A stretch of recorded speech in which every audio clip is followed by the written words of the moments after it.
Maintenant, nous allons parler de la puissance de l'homme face au temps.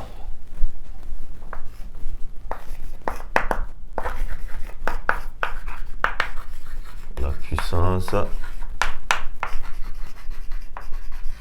de l'homme face au temps. Tout à l'heure, nous avons défini impuissance, donc il va de soi que nous définissons également le mot puissance. Alors, la puissance peut être définie comme une capacité, une domination. Donc, la puissance de l'homme face au temps, c'est la capacité que l'homme a face au temps. Autrement dit, la domination de l'homme face au temps. Et oui, l'homme également parvient à dominer le temps. La première condition de la domination de l'homme face au temps, c'est tout simplement le fait même d'avoir conscience du temps. Oui, ça paraît drôle, mais le fait d'avoir conscience de quelque chose paraît comme une force déjà pour nous. Je prends un exemple très simple. Prenons deux élèves. Il y a un qui n'a pas du tout conscience du bac qu'il doit passer, alors que le bac aura forcément lieu. Et le deuxième, il a conscience du bac, c'est-à-dire que il dort en pensant au bac, il se réveille en pensant au bac.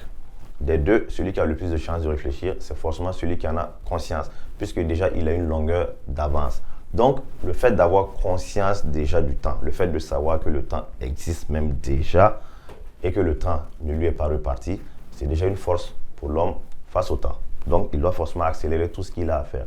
Deuxièmement, le fait d'avoir réussi à quantifier le temps, c'est-à-dire que l'homme a utilisé son intelligence, sa raison, pour diminuer le temps à sa guise. Au début, je disais tout à l'heure que dans les temps anciens, nous avions deux types de temps, c'est-à-dire deux types de temps physique, c'est-à-dire le jour et la nuit. Alors, si quelqu'un devait par exemple passer chez toi le soir à 17h, puis en ce moment 17h n'existait pas, il disait tout simplement « je passe chez toi à l'après-midi ». Alors que l'après-midi prend en compte de nos jours de 14h jusqu'à peut-être 21h ou 22h, puisque c'est après de 22h qu'on dit bonne nuit. 20h, 21h, on dit bonne soirée. Donc, l'après-midi se trouve étendu durant tout ce temps. Donc, c'était difficile de savoir exactement à quel moment la personne viendra. Ou encore un autre exemple, la date du bac, qui portera peut-être à mois de juin, le bac de l'année passée, qui était par exemple le 20 juin. Sans date, sans précision, sans heure, comment est-ce qu'on fait pour dire à quelqu'un que tu composes le bac dans 6 ou 7 mois, vu que nous n'avons pas la notion des mois? Alors, on va dire que si le soleil tombe et se relève par exemple 100 fois ou 200 fois, le lendemain matin, vous venez composer. Quand c'est comme ça, ça manque totalement de précision. Donc, l'homme a utilisé sa raison, c'est-à-dire son intelligence, pour diviser d'abord le globe terrestre en 24 fuseaux horaires, ce qui nous fait déjà 24 heures. Et l'heure qu'il a divisé encore en minutes. Et ensuite, nous avons des semaines et des mois, ce qui nous permet justement de programmer dans le temps. Donc, nous allons développer aussi ce point de vue, c'est-à-dire le fait d'avoir réussi à dominer le temps à travers les montres, les horloges et la quantification du temps. Nous pouvons aussi ajouter des aspects comme les progrès techniques que nous allons développer. Grâce aux progrès techniques, l'homme arrive à dominer le temps. Mais d'abord, nous allons parler de la mémoire c'est-à-dire de l'imagination et du souvenir. Deux moyens naturels qui permettent à l'homme justement de dominer le temps. Donc, en petit a, la mesure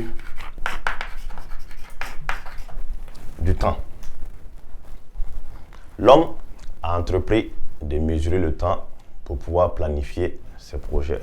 Comme on le disait tout à l'heure, dans les temps anciens, nous distinguons deux types de temps physique, le jour et la nuit, ce qui rendait difficile la programmation des activités. On manquait de précision. Donc l'homme, à travers son intelligence, a entrepris de diviser d'abord la journée en 24 heures, d'où les 24 fuseaux horaires. Ensuite, diviser les heures en minutes, les minutes en secondes, pour faciliter justement sa domination face au temps. Et il ne s'est pas arrêté là. Il en est allé jusqu'au jour aux mois et aux années, ce qui le permet justement de faire facilement ses programmations. Ce que nous allons essayer de matérialiser. La puissance de l'homme face au temps. D'abord, la mesure du temps. Deux points. Avoir conscience du temps est déjà une forme de domination du temps, car l'homme prend acte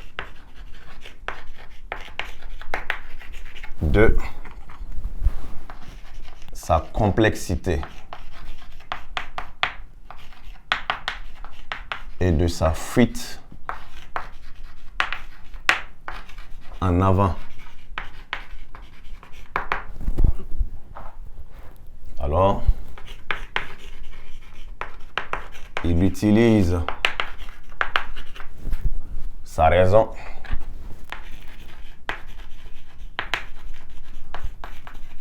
pour découper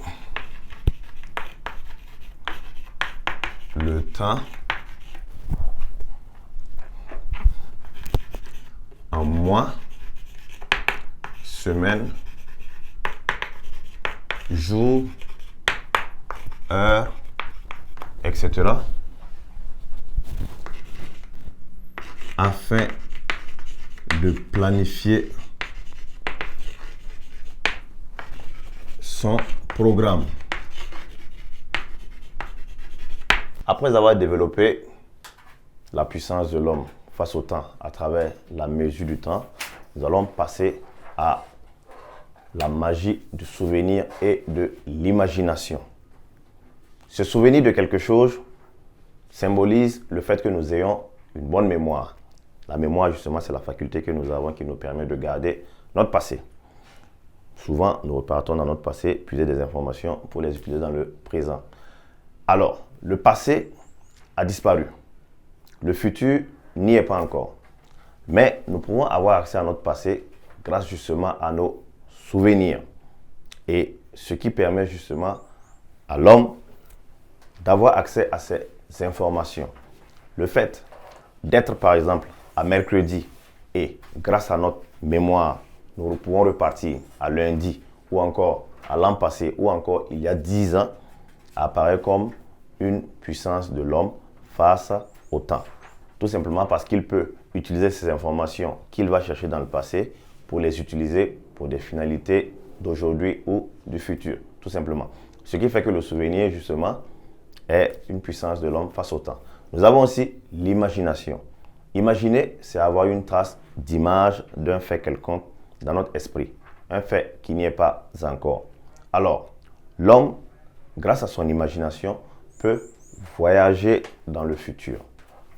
C'est-à-dire que nous sommes à mercredi aujourd'hui, mais nous pouvons déjà imaginer ce qui va se passer demain ou ce qui va se passer dans 6 mois ou par exemple après le bac, ce que je décide de faire.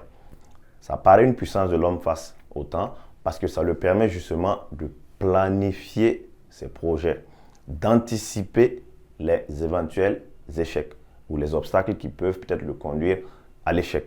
Donc, l'imagination est une qualité pour l'homme face au temps. Et nous allons